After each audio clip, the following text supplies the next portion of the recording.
Meus amigos, meus irmãos, você que está aqui pela primeira vez, sejam todos muito bem-vindos ao nosso canal de Estudos Espíritas.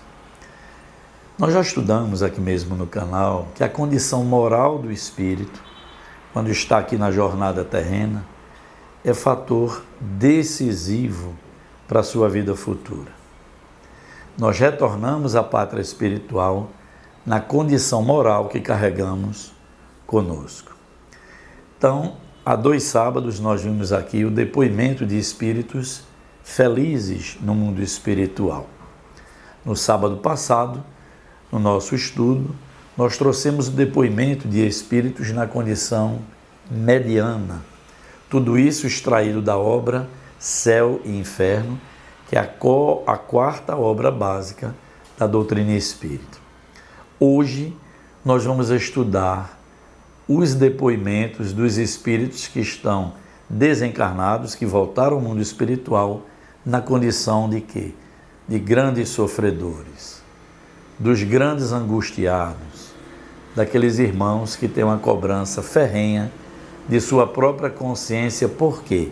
Porque quando estiveram aqui na jornada física, estiveram profundamente apenas distraídos nas suas paixões, desrespeitando a si, as outras pessoas, e a maioria desses espíritos sofredores trazem alguns traços comuns de personalidade, segundo nos coloca a espiritualidade superior.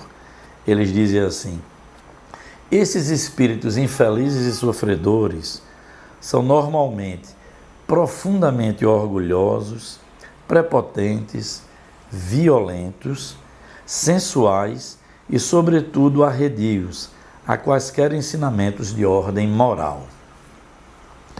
Então veja que esses espíritos trazem essa característica e são justamente aqueles homens que assim procediam aqui na pátria material.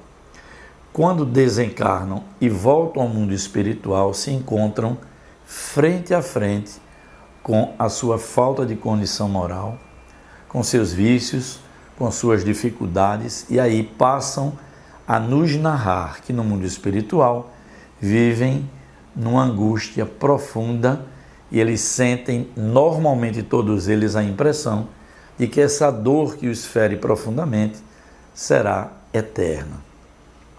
Eu trouxe aqui pequenos depoimentos de alguns espíritos sofredores e no final eu vou trazer o depoimento completo de um espírito que assim também se coloca como profundamente infeliz por ser um grande devedor perante a justiça divina. Vamos lá. Um nos diz assim: quem sacrifica aos instintos brutos a inteligência e os bons sentimentos que Deus lhe dá, assemelha-se ao animal que muitas vezes se maltrata. Gente, essa advertência já dava uma palestra imensa, que o Espírito diz isso. Quando você despreza o que Deus lhe ofertou, não é? De inteligência, de campo moral, de tantos ensinamentos que já nos chegou, e você despreza tudo isso, ele diz: voltamos quase à condição de animal que maltrata a si próprio. Eis uma grande reflexão para todos nós. As paixões humanas vos despem antes mesmo de vos deixarem, de modo a chegardes nus, completamente nus, ante o Senhor. A narrativa desse espírito é muito séria, muito importante. Eu li toda e trouxe esse pequeno trecho. E ele se colocando como profundamente envergonhado por apresentar-se ao mundo espiritual perante os anjos celestes nessa condição de devedor, profundamente arraigado às suas paixões, o que fez ferir a si e a muita gente que o cercava. E quando chegou no mundo espiritual, como é que ele se coloca? Uma alma que se apresentou a Deus completamente nu, despido das suas torpezas, das suas agonias, de suas paixões.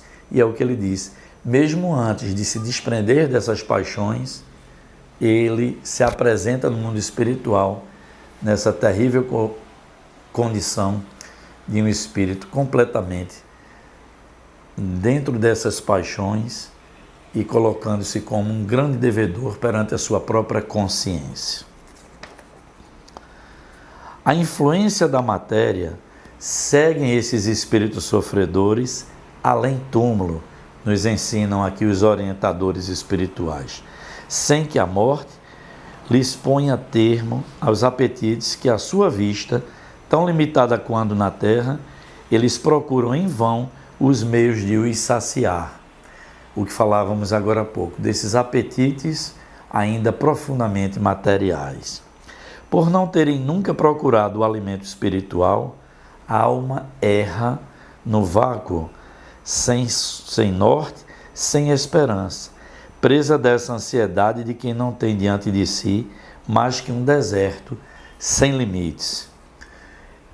Nós já vivenciamos muito em diálogo com esses espíritos sofredores nas nossas reuniões mediúnicas, justamente essa narrativa, dizendo que encontraram diante de si apenas um deserto sem limite, onde esses espíritos vagam no mundo espiritual, sem companhia, sem saciar suas paixões e sem um repouso em nenhum segundo. Então é muito angustiante ouvir o que esses espíritos nos dizem, ao mesmo tempo que nos trazem muitos ensinamentos. Então a sensação que a maioria deles percebe é de que é um sofrimento sem termo, e isso lacera a alma e os angustiam profundamente. Outro diz assim, a título já de conselho, não é? Trilhai, ele dizia aos médiuns, trilhai sempre na vida de conformidade com a crença que vos alenta, porque ela vos reserva de futuro um repouso que eu ainda não tenho. Obrigado pelas vossas preces. Então esse espírito na sua narrativa, no seu depoimento, ele já se encontrava profundamente arrependido por toda a vida de desordem que ele viveu aqui na matéria. E na reunião na Sociedade Espírita de Paris, ele traz aos médiuns, na sua comunicação, esse depoimento e dá essa sugestão. Vivam, sejam pessoas boas, homens de bem, seguindo o que orienta a crença em que vocês acreditam, fazendo uma vida ordeira, reta. Isso vai lhes reservar uma paz na vida futura que eu ainda não possuo. Essa é a narrativa do Espírito. Por fim, o outro diz assim, com força de vontade não há tendências viciosas insuperáveis, mas quando um vício nos apraz, é natural que não façamos esforços por domá-lo. É o que ele viveu aqui na matéria, vinculado a vários vícios, mas ele gostava desses vícios. Então o que é que ele diz? É natural que a gente não reúna a força de vontade necessária para vencê-los. É isso, gente. São grandes ensinamentos que mesmo os sofredores nos trazem com seus depoimentos. Agora eu vou ler um depoimento completo do espírito que se apresenta como Novel. Ele diz assim, vou contar-te o meu sofrimento quando morri. Meu espírito, preso ao corpo por elos materiais, teve grande dificuldade de desembaraçar-se, o que já foi para mim e por si uma rude angústia. Então ele já começa narrando a dificuldade que teve em desprender-se do seu corpo físico.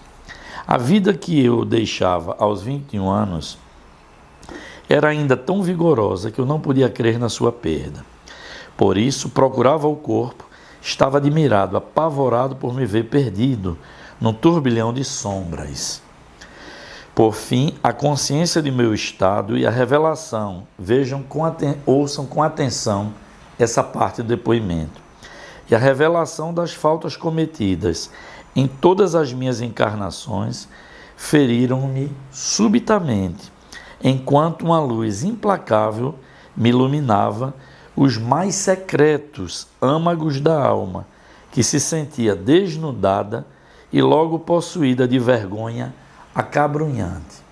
Mais um depoimento falando que ficou desnudo perante a consciência e perante a espiritualidade superior, Tamanha era a sua vinculação às paixões e os vícios que viveu aqui na matéria.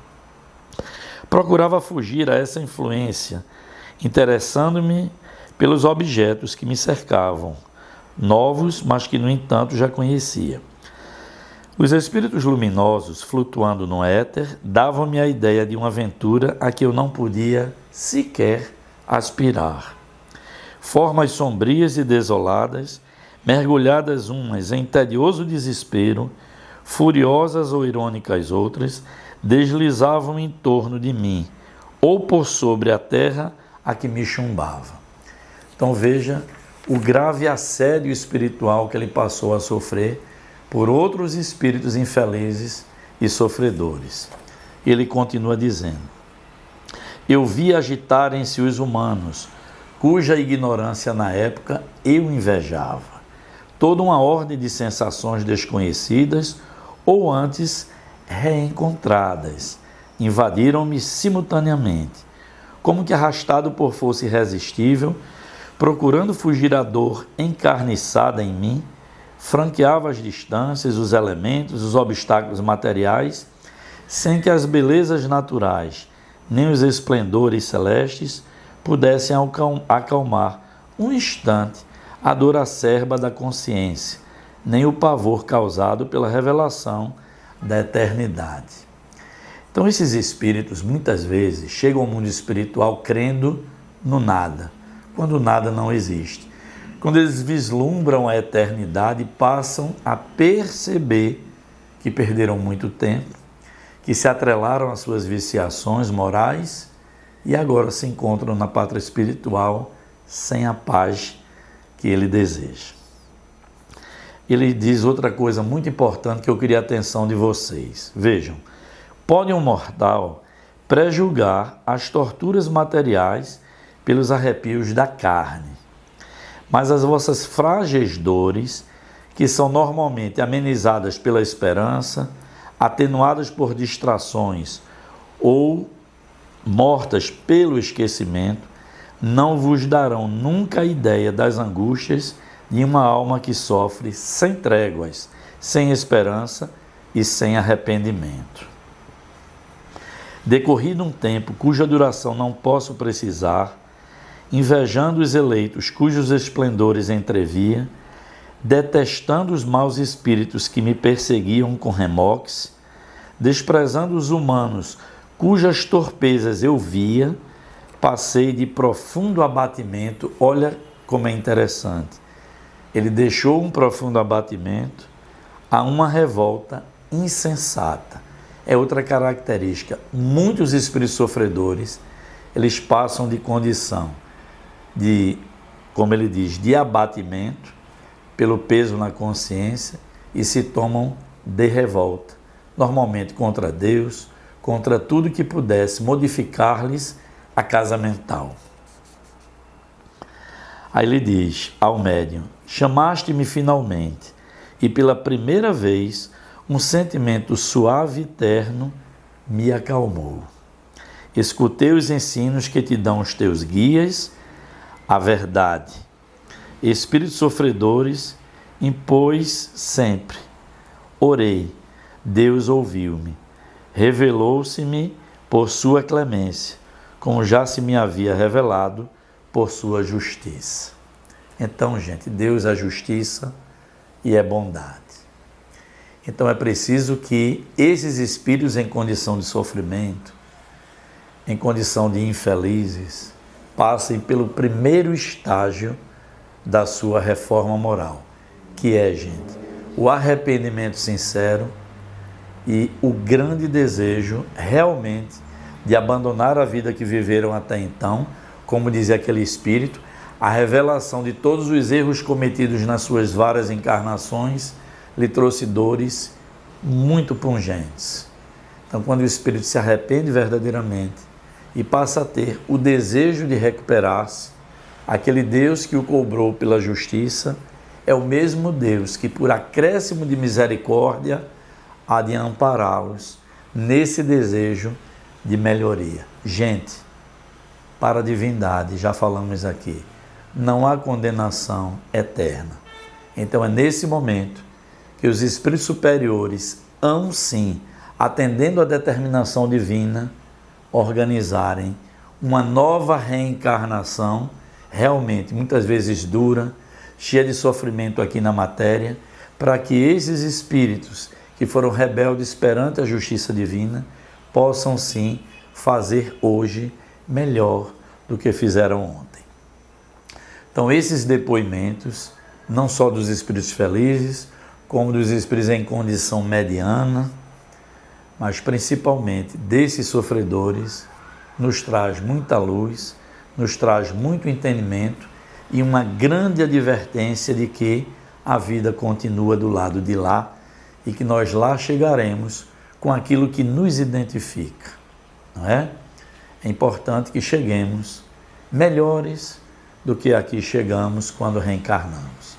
Espero que tenham gostado desse estudo, reflitam bastante durante a semana e, Deus permitindo, aqui estaremos novamente no próximo sábado. Peço a vocês, gente, que divulguem, deixem aqui o seu like. Outras pessoas que não tinham comentado já passaram a trazer seus comentários no nosso canal. Isso nos deixa muito felizes e peço, divulguem bastante, incentivem as pessoas a se inscrever no canal para que juntos, nós possamos aprender tanto com a espiritualidade amiga. Desejo a todos muita paz, muita luz e, sobretudo, gente, nesse momento de carnaval que já chegou, que se cuidem, vibrem positivamente e aqui estaremos juntos na próxima semana. Deus nos abençoe e Deus nos ilumine.